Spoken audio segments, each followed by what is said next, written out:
નમસ્કાર દર્શક મિત્રો, ક્રાઇમ ન્યૂઝ નેટવર્કમાં તમારું હાર્દિક સ્વાગત છે। હું છું મંશ્રી શેરમાનું।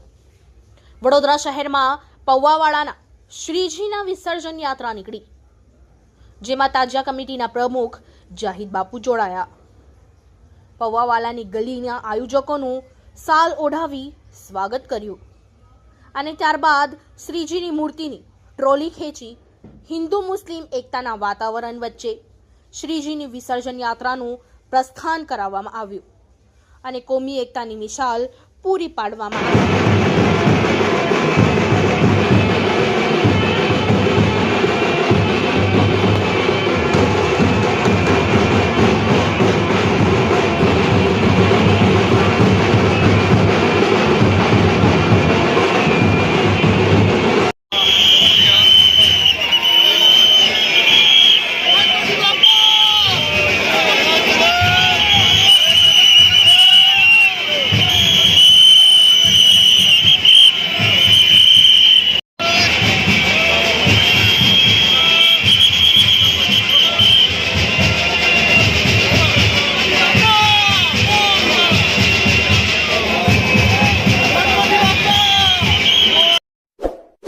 इस वीडियो को लाइक करें, हमारे चैनल को सब्सक्राइब कर बेल आइकन जरूर प्रेस करें